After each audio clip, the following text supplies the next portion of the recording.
एक भारतीय जज और उससे पूरा इजराइल आग बबूला हो गया। इजरायली राजदूत ने सोशल मीडिया पर उन पर हमला बोल दिया।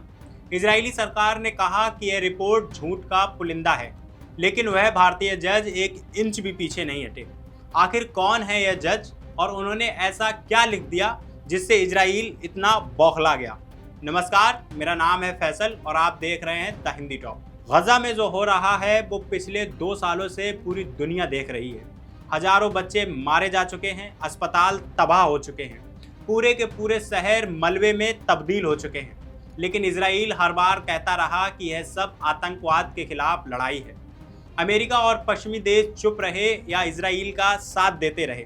संयुक्त राष्ट्र में बार बार प्रस्ताव आए और वीटो होते रहे, लेकिन इस बार एक ऐसी रिपोर्ट आई जिसने पूरी दुनिया का ध्यान अपनी तरफ खींच लिया। और इस रिपोर्ट के पीछे था एक भारतीय जज का नाम, justice doctor S Muralidhar. Bharat के बेहद प्रतिष्ठित, ईमानदार और कड़क छवि वाले पूर्व मुख्य न्यायाधीश।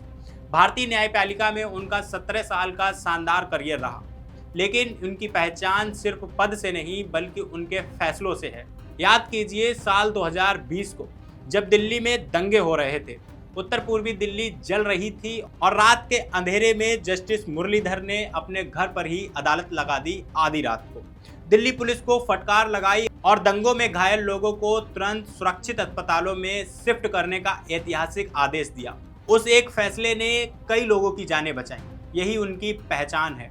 और आज वही जज संयुक्त राष्ट्र मानवाधिकार परिषद यानी UNHRC के एक स्वतंत्र अंतर्राष्ट्रीय जांच आयोग के अध्यक्ष हैं।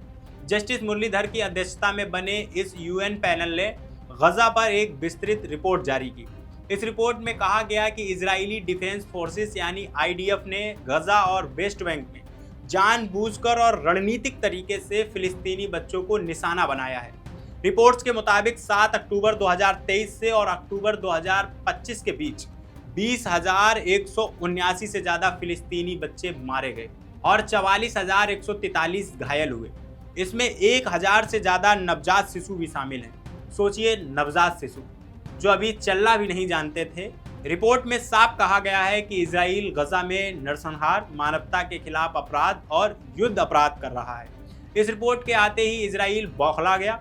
भारत में इजराइल के राजदूत रूबेन अजार ने सोशल मीडिया प्लेटफॉर्म X पर जस्टिस मुरलीधर पर सीधा हमला बोला।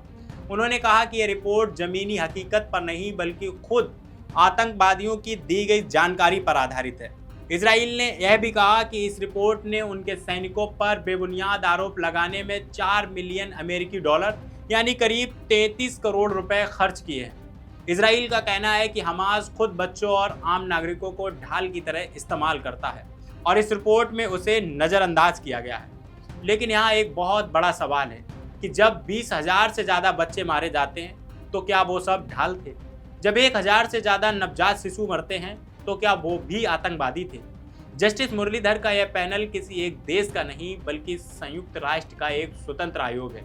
इसमें दुनिया भर के जानकारों ने मिलकर जांच की और एक भारतीय जज ने बिना किसी डर के, बिना किसी दबाव के सच को कागज पर उतार दिया।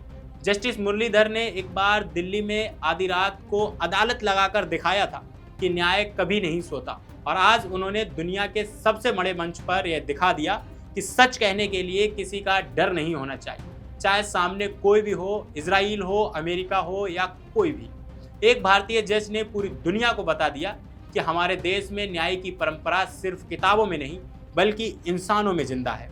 अगर यह वीडियो आपको पसंद आया हो तो लाइक करिए और इस सब पर आप क्या सोचते हैं हमें कमेंट में जरूर बताइए। अभी तक आपने हमारे चैनल द हिंदी टॉप को सब्सक्राइब नहीं किया तो सब्सक्राइब कीजिए और हमें सोशल मीडिया प्लेटफॉर्म फेसबुक और इंस्टाग्राम पर फॉलो करना मत भूलिए।